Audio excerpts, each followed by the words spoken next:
Hello everyone, welcome to the second half of the antipsychotic lecture.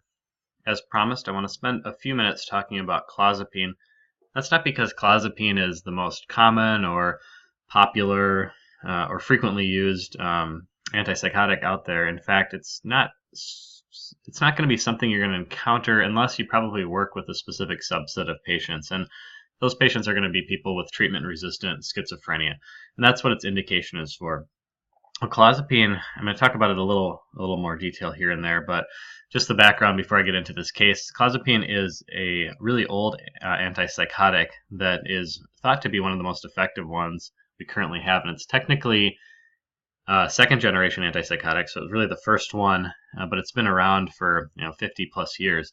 It just has some safety profile things with it, but it does actually work really well, and specifically for patients who haven't responded well to other types of treatment, it can be a lifesaver for them. So I'm going to run through a patient case.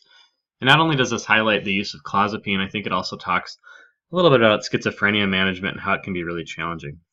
So this patient is, this is a real patient, by the way. I was on rotation at the VA in St. Cloud, which has a fairly large outpatient psychiatric treatment center. They do a lot of PTSD with they do like an in-house PTSD with veterans, and they also have a small inpatient unit as well. And so I got to meet a lot of interesting patients with interesting histories, both medication-related, socially, psychiatrically. And this is one patient that really stood out to me, and I actually got to interview her a couple times. Whoop. Remind me tomorrow. All right, so this lady was a well, at the time, so this was several years ago, but she's a 56-year-old female. She was diagnosed with chronic paranoid schizophrenia. Originally, she presented to the St. Cloud Veterans Affairs Medical Center with acute exacerbation of her schizophrenia. She had an intense fear of somebody she was referring to as Mr. Menard, which actually turned out to be, she actually thought she was being stalked or threatened by John Menard, who is the founder and owner of Menards. She doesn't have any actual relation to him, so it was purely a delusion that resulted in paranoia.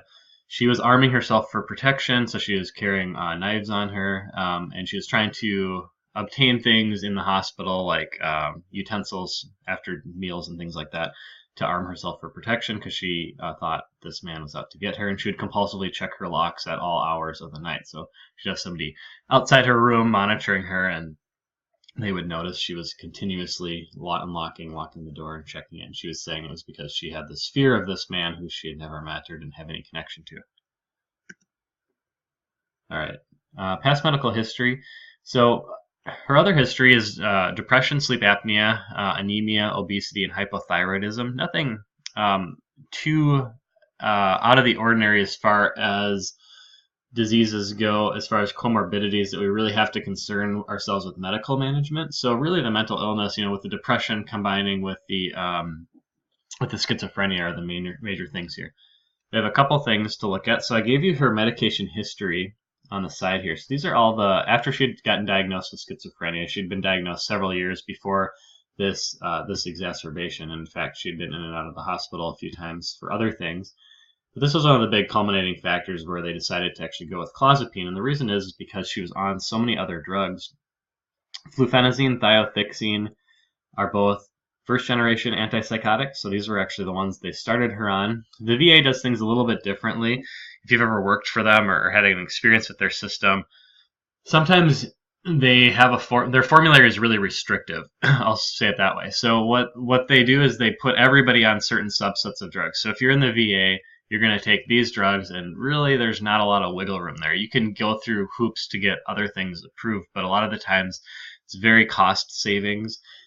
They use a lot of like splitting tablets. So instead of buying 10 milligrams and 20 milligram doses, they always just buy 20 milligram tablets and they split it in half for the 10 milligram dose to save money that way. So anyway, they cut costs on a lot of things, and specifically their formulary is one area they do this. And I don't think they're providing suboptimal care. That's not what I'm getting at here. I'm just trying to say that some of these drugs are a little unusual, and you wouldn't necessarily see somebody started on fluphenazine, for example. However, this patient is, she was in her 50s, so when she was diagnosed with schizophrenia, I can't remember her age of diagnosis, but fluphenazine might have been a much more common treatment when she was diagnosed, so they probably were still using maybe more of the first generations, and especially in the Veterans Affairs system.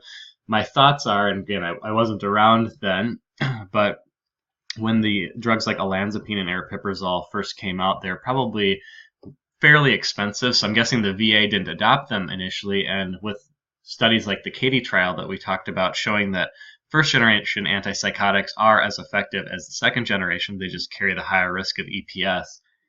The VA probably thought, well, if we can get by with one and not have EPS, remember EPS is reversible, so it's not like a life-threatening thing. So if we can get by without EPS and somebody tolerates it without EPS, we should be going with the less expensive therapy. So that's my theory as to why they started her on first generations.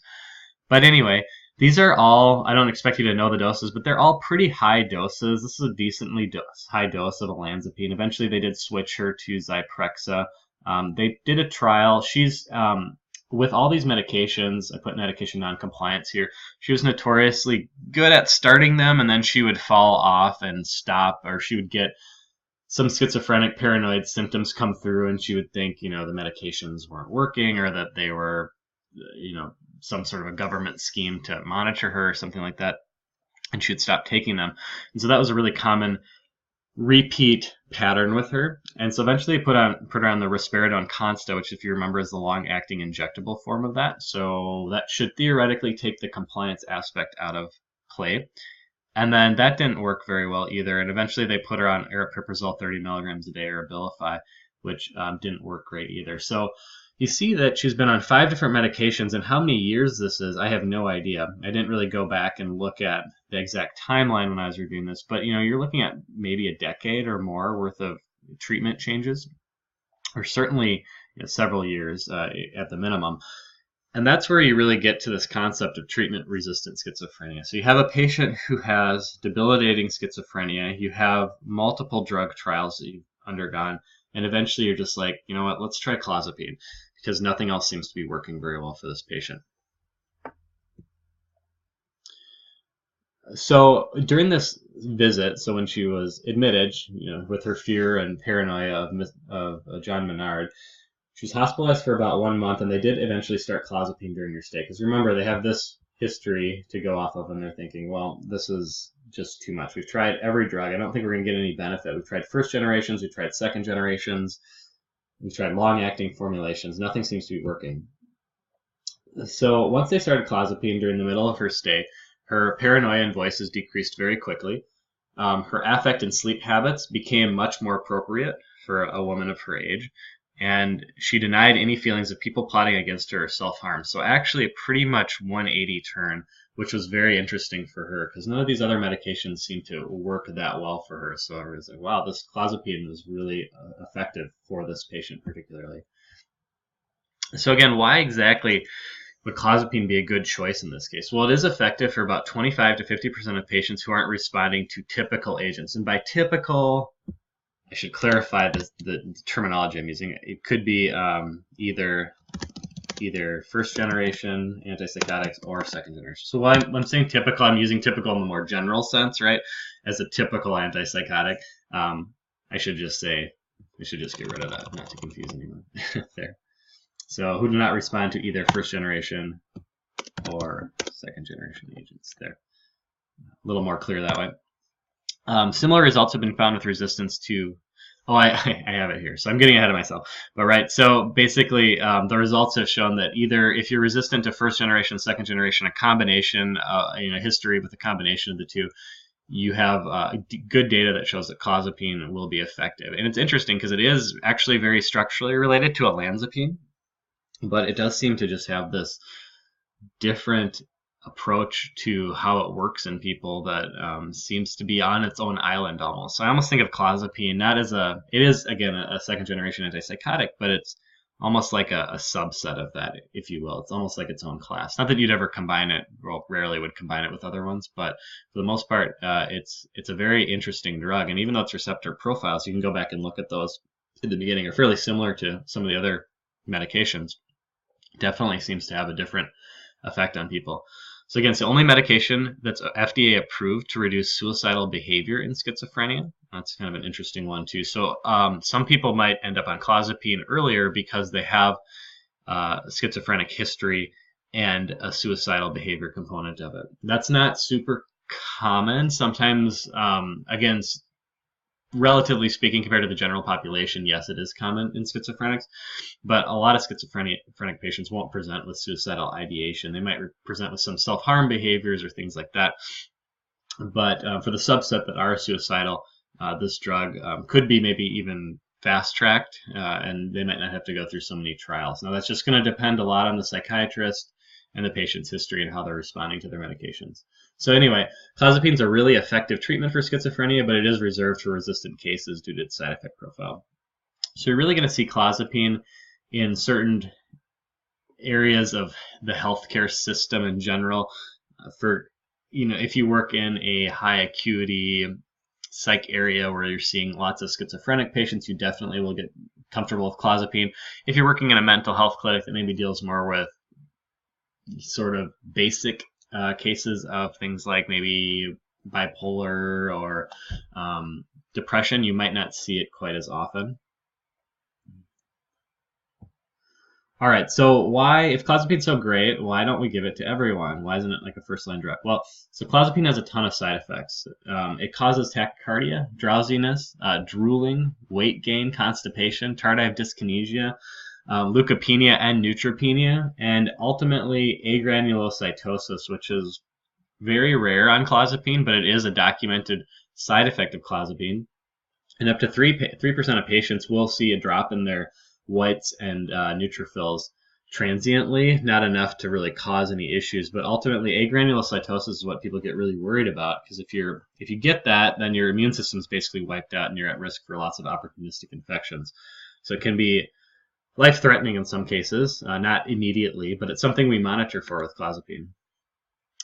Oh, and this is old information. So this has actually changed a little bit. It's pretty much the same idea, but we don't monitor white blood cells anymore. We just monitor ANC. So previously they had you look at white blood cells and ANC, and now it never really made a whole lot of sense. So they re-streamlined a lot of these guidelines lately. So that's all based on ANC. Okay. All right. So you have ANC results. So basically, somebody wants to start clozapine, you have to do a CBC. You want to look at their ANC, and if they are above 2,000, you're going to monitor them weekly for 6 months. After that, if they're still good, it's every 2 weeks. And then after 12 months of therapy, so this is a year into therapy, you can go to once monthly monitoring. There's nothing more spread out than that, so it's not like you can go to once yearly or anything like that. So if you're on clozapine for a decade or two, you're still getting monthly blood draws for your ANC, regardless of how stable you are. It's something called a REMS program, which is a risk evaluation management strategy. And these are things that are either accreditation standards or government-related standards, or both, that are applied to certain medications that are deemed high risk for certain reasons. So for example, clozapine is this, and this is the REMS strategy. So if you dispense clozapine to a patient, you have to be a provider that's enrolled in this program. And your clinic, if you're doing it on an outpatient basis, your clinic is responsible for doing the blood draws and documenting it. So there's a national registry for clozapine patients that requires you to document the ANC on a regular interval. And if, for example, your patient, let's say you miss one, you might get contacted by the registry that says, hey, this patient, is due for an ANC, or you'll get an email that generates automatically probably that says this patient's due for an ANC, and ultimately if you don't do it, they might call and say, is this patient still on clozapine? And if so, they need to be checked, otherwise you have to discontinue therapy. And so it gets problematic, and legally you could be in a lot of trouble if you didn't follow these specific guidelines. So as far as prescribing clozapine, you have to have, again, registration with this system. And only certain pharmacies are registered to dispense clozapine. And the pharmacy is also responsible for verifying that the ANC is appropriate and has been followed up on. So there's a double check there. So the provider should be doing it in the clinic side, but the pharmacist is also supposed to verify it too. So for example, if I'm working a retail pharmacy and you come in with a prescription for clozapine and it's maybe refill, you've had it before. I need to verify with your clinic. So I need to call your clinic or get it faxed from your clinic or be able to log into my electronic medical record and see that you have an ANC check. It's the same thing for inpatient care. So in our psychiatric unit, we have a lot of patients that we start on clozapine. Now I would say we probably have, I haven't worked mental health for a couple of years. It used to be one of the teams I worked on, but at any given time, we would have 3 to 10 people hospital-wide on clozapine. And we have about a 90-bed mental health unit. So that's not a huge number of people, but enough where we did have a monitoring protocol in place. So if somebody comes into the hospital and they're on clozapine, we have to get an ANC right away just to make sure that everything's good and that they can continue therapy. If you're starting new, you have to do it as well. And our psychiatrists, our inpatient psychiatrists, have to be registered as well. So we have some pharmacists that are trained to do that. So that's how we work with this. And the important thing to know about clozapine that I'm getting at here is that the thing to remember really is that there are these blood monitoring parameters. I do not want you to know this or memorize this for the test. But I do think it's worth talking about because if you do work in any mental health, and I'm guessing you guys do a mental health rotation, it's really important to understand clozapine and the nuances with prescribing it, and that it is really totally different from how we prescribe other drugs. You have to have all these regulations in place and follow these monitoring parameters. The question might be, what happens if you're outside of the treatment window? So again, we don't care about white blood cells anymore. That got taken out. Basically, if you fall out of parameters, there's different things that they recommend you do. So, for example, if you drop down a little bit in your ANC, you monitor twice weekly until things normalize. Now, ultimately, it's not that big of a deal, and things can transiently drop and increase, and there could be other things going on, like maybe somebody has an infection, or it gets really complicated if somebody's on chemotherapy at the same time, and then you're like, well, how do you do that? Like, well, it's obviously the chemotherapy causing the drop in neutrophils, and so there are ways that you can justify lab variances, but it's very specific indications. But generally speaking, if people start to drop, if they get below 1500, you're going to look at stopping therapy, and then you check daily while the person's not on it, and then if the person gets back up into the range, so if their ANC gets back up above 2000, you can re-challenge them. And you would monitor them weekly for an entire year. So regardless of how stable they are after this variant lab, they still have to get monitored for a whole year. Severe leukopenia or granulocytopenia is ANC less than 1000. This is stop therapy, do not re-challenge, monitor for at least 4 weeks following the moderate to mild guidelines, except for not re-challenging. So basically, once your ANC drops below 1000, they consider that strong enough, close enough to a granulocytosis below 500. And then in this case, you would monitor weekly afterwards, and you would again stop therapy and not re-challenge.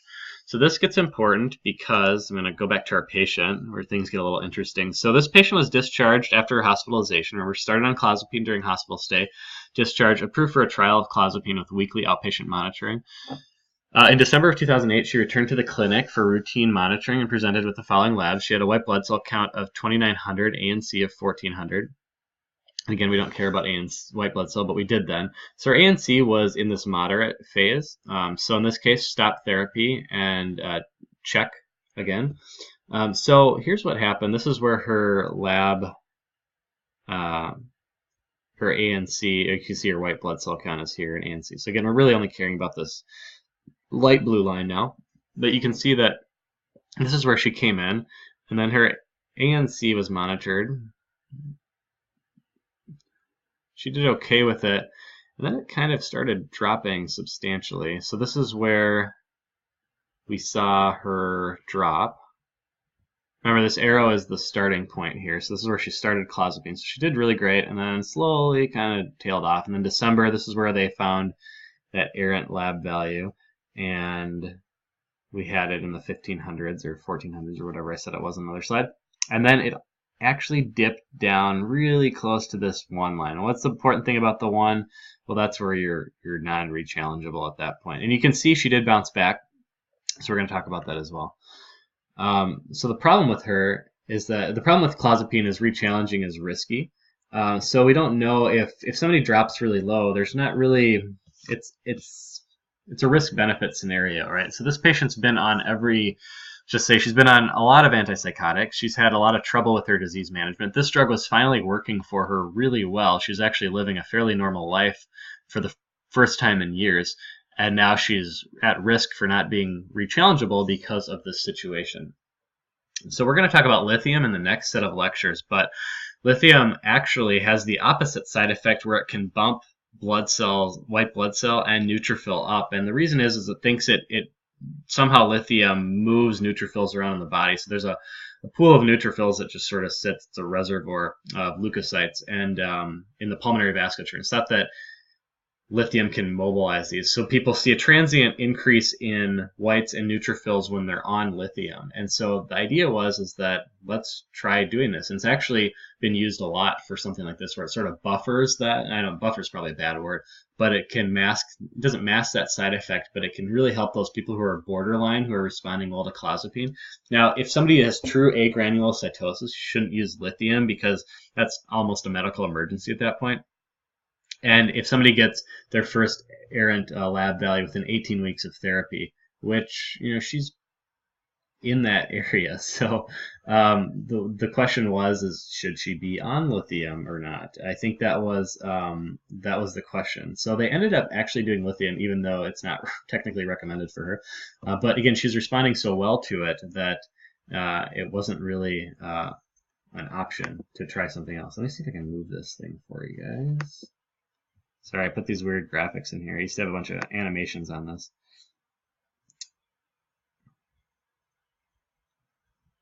And maybe she wasn't quite 18 weeks. I'd have to do the math. Anyway, the point is that you have my recorder got all moved here. Sorry, I'm messing up my slides. Shouldn't have messed with the table.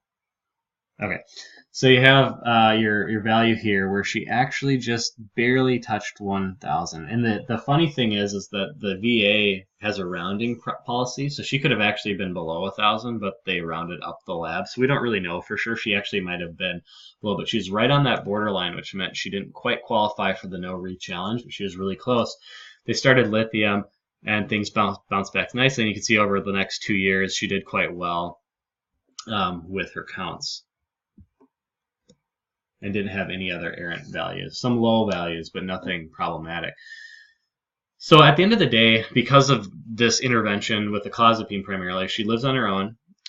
This is when I followed her. So I got to meet this patient because as part of the pharmacist workload in the VA, they meet with all the patients on clozapine, and so they have appointments daily. They talk to them about the clozapine therapy, and they go through their blood values and make sure. So they're basically doing the compliance part of this for the providers.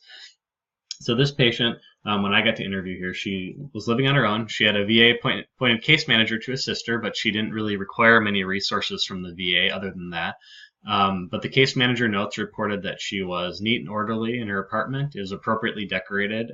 She interacted well with the case manager. She had a boyfriend, denied any depressive symptoms, was actively seeking employment. She did have some trouble holding down a regular job post this, but she was going through the right steps on her own to find a position that she could be employed in. She was expressing desires to exercise and lose more weight, which is important just because those are normal things that generally a regular individual might say that they want to do. It's a pretty common goal for most human beings to want to do some more exercise or lose some more weight or get into better shape. Most people have some goal in mind with that. So that's definitely a normal thing to think about. And so I think that's why that was important. And some mild apprehensions towards daily activity, but doesn't express paranoia. So this is an important part because we talked about how it's very difficult to resolve schizophrenic symptoms fully, but this is very different from how she was prior to her clozapine trial. And the point is here that she did very well on it. So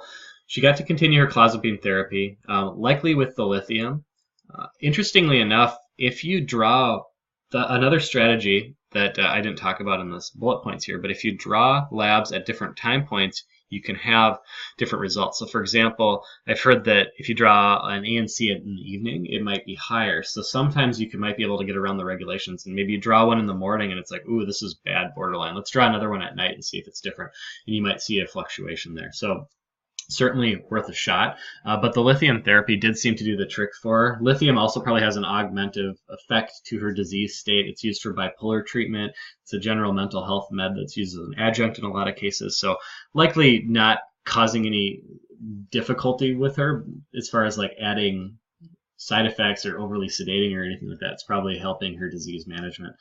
And so the point in all of this, after 30 minutes of discussion, is that clozapine isn't an ideal drug, but it does have a place in therapy. And I did do a number of, I presented a big thing on clozapine as a student. And one of the things I came across is there's a lot of cases out there like this. So this isn't an isolated example. There's a lot of good evidence that shows that clozapine is very good at managing these types of cases. And you do see a lot of people who just didn't respond well to anything, and then clozapine is the magic ticket for them. All right, so 30 minutes later, again, what do you need to know for the test? Clozapine requires blood monitoring. Clozapine has a lot of side effects. Clozapine isn't used commonly. However, it is for treatment-resistant patients, and it is a highly effective antipsychotic. So there you go in a nutshell. All right, let's talk about some new drugs on the market. So these are the newer medications that have come out within the last several years. So we talked about second generation antipsychotics being new. Well, these are also second generations, but they're newer. So they all have varying pharmacology as far as receptor binding profiles are going to vary slightly. No second generation antipsychotic hits all the same receptors with the same affinity. So the idea is anytime you get a new drug on the market, it might be worth a shot, which complicates things because if you're maybe, like for example, this patient in the past, this was before these drugs came out, maybe she would have been on more trials of ineffective things, or maybe one of these drugs would have worked. You never really know. So it's not something you can rule out unless you try it in a lot of cases. Lurasidone is Latuda, which is one that I see advertised on TV all the time. Latuda is one of those crossover drugs, kind of like aripiprazole, where it's getting studied and advertised in multiple areas outside of schizophrenia. It is an antipsychotic. Couple things. It's well tolerated. It's the only category B antipsychotic, so thought to be maybe one of the more preferred agents in pregnancy. Latuda, I don't have this bullet point here, but it is actually marketed as having procognitive benefits. And outside of that, I don't really want you to know anything. I think it's a good option to try on a lot of people. It is a brand name only. All of these drugs are. So whether insurance will pay for these medications off the right away, likely not. But after you've maybe tried one or two of the old ones, you might be able to get somebody on one of these. But Lurasidone is by far the one I see most commonly used out of these in our mental health population coming in. It's a very popular choice for starting somebody on. Now, in the hospital setting, it's easy to start somebody on Lurasidone because you don't have to worry about insurance paying for it. When they go home and get a prescription, that's where it gets tricky. And if you do work mental health, just keep that in the back of your head. If you're starting somebody on one of these newer medications and it's working, before they discharge from the hospital, make sure you get your ducks in a row and know if the insurance is actually going to pay for it, because you could be all of a sudden thrown for a loop on discharge day when the pharmacy comes back and says, oh, their Latuda is $400, and the patient's like, I can't pay for that. Then what do? You have them on the successful medication and you're kind of stuck. So just keep that in the back of your mind, and that goes for prescribing any brand name, especially if you decide to work inpatient, where it's very different in billing than the outpatient world. So anyway, Lurasidone, very popular drug. Very commonly getting used as an adjunct for treatment-resistant depression, treatment-resistant bipolar. Similar things for these other medications. Brexpiprazole is a new one that's kind of like an Abilify, look-alike, sound-alike type thing, or a Me Too drug, I should say. And these other drugs, I don't really have much to say about them. They're new. They're all going to be used in some capacity. But I'd say Lurasidone and probably Brexpiprazole, just because of the familiarity of people with its cousin, aripiprazole, is going to be a very, very commonly used one that we're going to see. I think it's supposed to be slightly more potent than aripiprazole, but I'm not sure other than that what the benefits are. The interesting thing about studying and developing new antipsychotics is when they do clinical trials, like the phase 3 clinical trials, they really do them placebo controlled. They only look at like 8 weeks worth of data, and then they can get them approved. It's a really bad standard that was set up a long time ago when there wasn't as many options. And now they should really be head-to-head against some medications. So, for example, olanzapine, we talked about as one of the more effective ones out there. If any of these drugs go head-to-head against olanzapine in a clinical trial, it's probably not going to be very favorable for them. So a lot of them won't do it. They want to show that they're placebo-controlled and will reduce schizophrenic symptoms, so that's great. But how do they work against our current therapies, and how is their safety profile combined? So a lot of times we're like, well, they studied it in a placebo-controlled trial and showed that it was effective for schizophrenia. And then I'm looking at the safety profiles that the drug company is reporting, saying, well, side effects are better than this drug, so therefore it's effective and safer maybe, but I don't know how much more effective is it, and how can I prove that? And so you do see some trials trickling in where they'll go head-to-head against other antipsychotics, and a lot of times they'll pick an easier one like FGAS or Zyprasidone.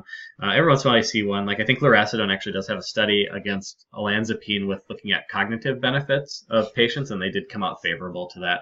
So there is some trials like that, but just know that if you get into the research side of this, the studies are a little bit sketchy, and there's not a lot of evidence to say which one's better than another one. A lot of times they aren't willing to put themselves up against that. So it's research institutions doing it on small subsets of the population. Okay, so conclusions. Is there a perfect antipsychotic? The perfect one would decrease positive and negative symptoms. It would improve cognitive functioning, and it would limit side effect profiles. So are we there yet? No, but we have some drugs approaching there. I would say on paper, Lurasidone is the one that I would say meets all those criteria the best, but patients are going to respond so differently that it's really hard to say that take that with a grain of salt, I should say. And then economic considerations. Can the patient afford it? How expensive are these medications? There are new ones coming out, but they're really all in the same vein. We're looking at second-generation antipsychotics that have antagonistic properties for a number of dopamine and serotonin receptors. Okay, it's pretty much the same thing. It's just a slightly different cocktail. Okay, so where do you start with a schizophrenic patient? I like to say you can start with anything but clozapine or olanzapine. Now, olanzapine's fine in an acute situation. However, it's got that nasty weight gain side effect to it, which is why it's fallen out of favor as a chronic med initially lately. Insurance may dictate which drug you're going to use. You can use two second-generation antipsychotics at the same time, and the mechanisms are all slightly different, so you will see that done. It's more common to see combinations across different classes. So, for example, a second-generation antipsychotic and maybe a mood stabilizer like an anti-epileptic drug or a lithium or an antidepressant.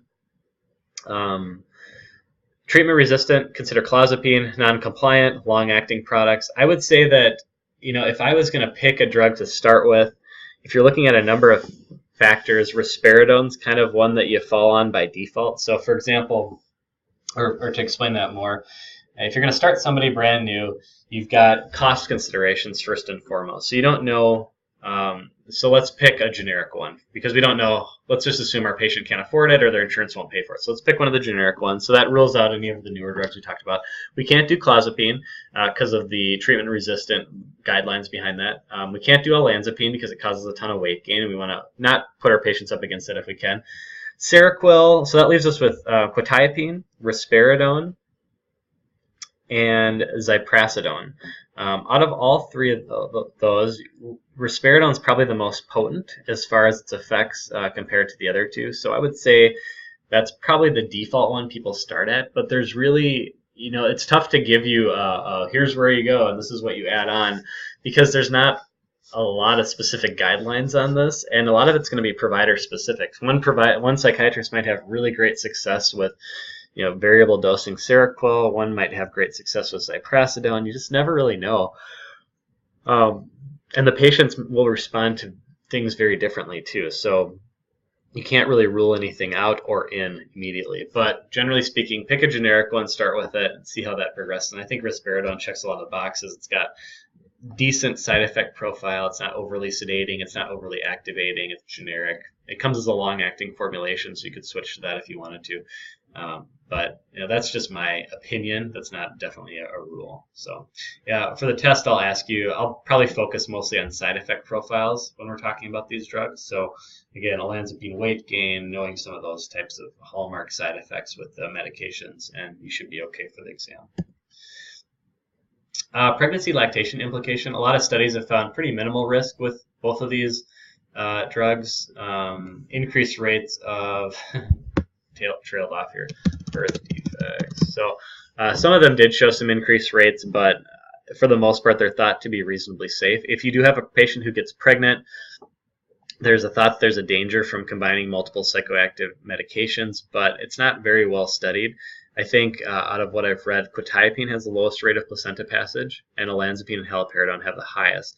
Schizophrenic patient will likely have to continue whatever they're on because untreated schizophrenia is going to be devastating for a pregnancy.